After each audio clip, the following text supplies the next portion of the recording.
All right, hello and welcome to Echo Study. Today, we will be covering the recent events involving the online community of Amberlynn Reid. A brief summary for anyone who might be normal and find this video. Amberlynn Reid was born in 1990. She's a Capricorn. She started her YouTube channel September 17th, 2011.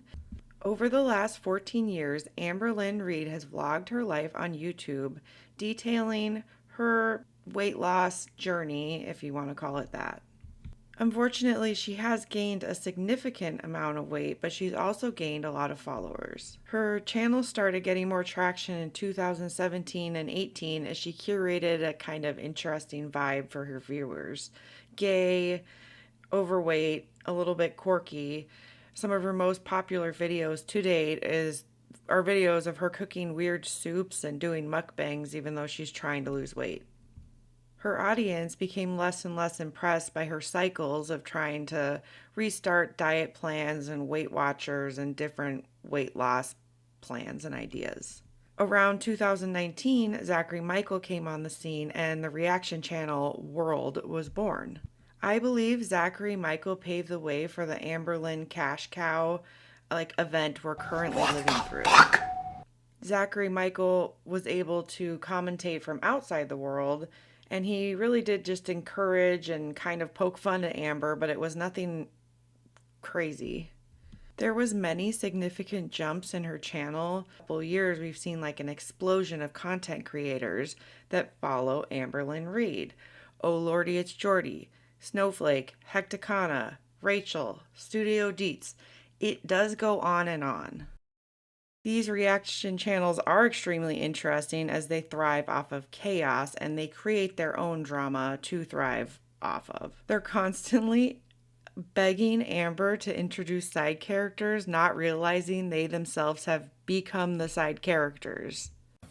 Okay, let's go. In this series on this channel, I'm going to focus on reaction channels, the different large events that set off chain of reaction channels, how the reaction channels react to small and large events, and the curation of the drama.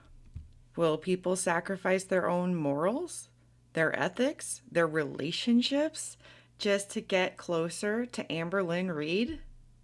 Over the years, all of us together have watched Amberlynn struggle with her personal life, with her strange, Lena fame, with her relationships, attachment issues. She's become the villain of her own story, and we're curating that story in our spaces as well. Oh my God. That might be a go down in history line for Amberlynn. Anything Amber does at this point ensures that reaction channels are going to get paid. Reaction channels like this are creating a constant 24-hour stream of content, basically. It's like Fox News. They make the smallest thing cycle news worthy. So when somebody really does something terrible, it's hard to gauge what people even really think anymore. Channels like Oh Lordy, It's Jordy has set up spaces where he live streams and interacts with his viewers, and I do think this is smart, as clearly many of us are lonely. But what I'm asking is, does this curate a space for constant gotcha news? They basically became a 24-hour news cycle for anything Amberlynn Reid does. We have so many channels that it's the same person saying the same thing over and over and over again.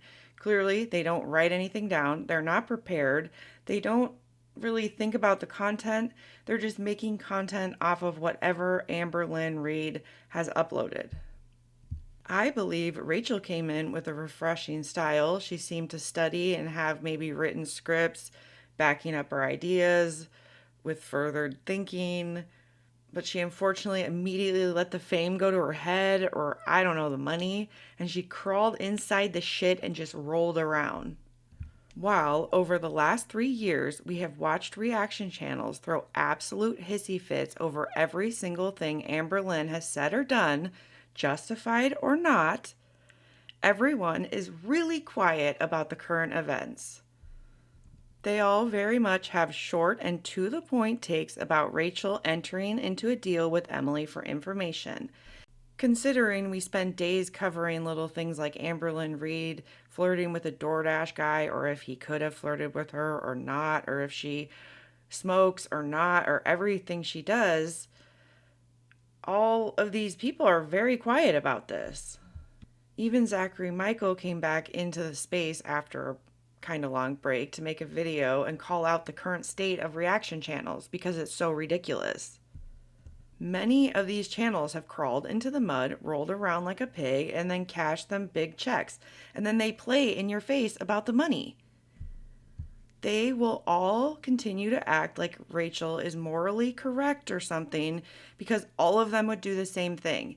And the ones that would never stoop that low are not going to say anything because they're too scared. And they're scared because of all the screenshots and all of the in-talking and all of this like click fighting and all this weird stuff that you're judging other people for, but then you're doing it. I believe someone using pain or private life as a means to profit is unethical. Even if the person is famous, fame does not nullify moral dignity. This makes the truth transactional. These kinds of reaction channels, they're making the truth transactional.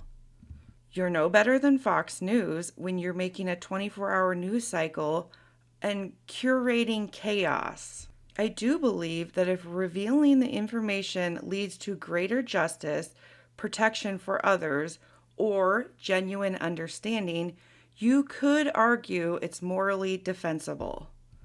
But if it merely fuels speculation, outrage, or parasitic attention, the act becomes exploitative, no matter how truthful. You are no longer revealing the truth, you are weaponizing it. This is why these interactions with Rachel and Jordy have left a nasty taste in our mouths. Say to yourself, am I buying this to expose or to consume, to protect or to profit, to make someone seen or to make them bleed? We've watched very quickly, in less than a year, Rachel go from expose to money hungry.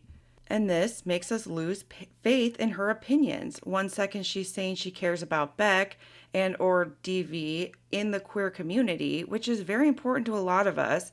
And the next second, she's paying morally corrupt people money for tea about DV. This isn't tea. So are we really covering the stories or are we covering each other's asses at this point? The moral of this story is, Rachel, you made Amberlynn Smug Reed come out. So you have to understand on some level how embarrassing this is for you. Okay, sorry. Thanks for watching and welcome to Echo Study.